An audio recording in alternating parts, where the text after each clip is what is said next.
UPA सरकार की तरफ से लागू हुए आरटीआई यानी राइट टू इंफॉर्मेशन को आज 20 साल पूरे हो गए हैं। आरटीआई एक ऐसा अधिनियम है जिसका उद्देश्य भारत में सरकारी संस्थानों में पारदर्शिता को बढ़ावा देना है। लेकिन जब एनडीए की सरकार बनी तो इस अधिनियम में कई बदलाव किए गए। इसी कड़ी में कांग्रेस नेता जयराम रमेश ने प्रेस कॉन्फ्रेंस कर बीजेपी सरकार पर बड़ा हमला बोला है। देखिए रिपोर्ट। 2025 में यूपीए मनमोहन सिंह की सरकार में सूचना का अधिकार अधिनियम यानी आरटीआई लागू हुआ, जिसे आज पूरे 20 साल हो गए हैं।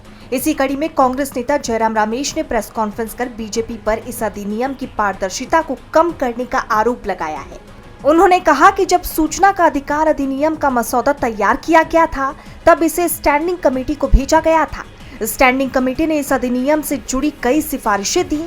डॉक्टर मनमोहन सिंह की सरकार ने सारी सिफारिशें मान ली और जब कानून पारित हुआ तो सभी संशोधनों के बाद ही पारित हुआ। लेकिन जब 2019 में स्टैंडिंग कमेटी ने इस बिल से जुड़े संशोधन दिए तो मोदी सरकार ने उसे नकार दिया। इस तरह से सूचना का अधिकार अधिनियम को पहला झटका 2019 में लगा। 2019 में जुलाई के महीने में पहली बार संशोधन लाए गए। ये सूचना का अधिकार अधिनियम पहली बार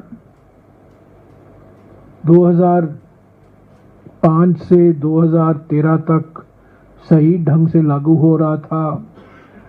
आरटीआई बड़े उत्साह के साथ लाखों लोग उसका इस्तेमाल कर रहे थे और कई लोग अपने आप को आरटीआई एक्टिविस्ट के नाम पर अपने आप को उनकी पहचान हुआ करती थी। और आरटीआई से एक दबाव आया प्रशासन पर 2004 से लेकर 2005 से लेकर 2013 तक। 2014 और 2019 के बीच में कोई छेड़छाड़ नहीं हुई इस अधिनियम से। अधिनियम लागू होता रहा, पर 2019 जुलाई के महीने में पहली बार महत्वपूर्ण संशोधन लाए गए इस अधिनियम में।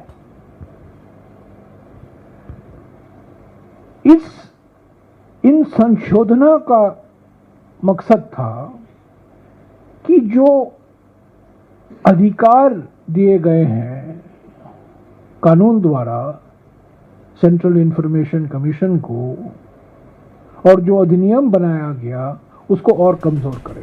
जयराम रमेश यही नहीं रुके। उन्होंने आगे कहा कि पहले अगर किसी सरकारी विभाग से कोई जानकारी नहीं मिलती थी तो लोग आरटीआई लगा देते थे। ऐसे में सवाल उठता है कि मोदी सरकार इसमें संशोधन क्यों लेकर आई। इसके 5 कारण थे।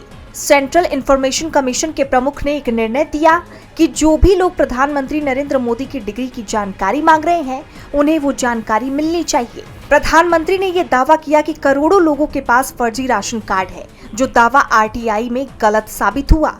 आरटीआई से मिली जानकारी के मुताबिक नोटबंदी के 4 घंटे पहले आरबीआई की सेंट्रल कमेटी की एक बैठक हुई थी, जिसमें कहा गया था कि नोटबंदी से काले धन पर कोई फर्क नहीं पड़ेगा।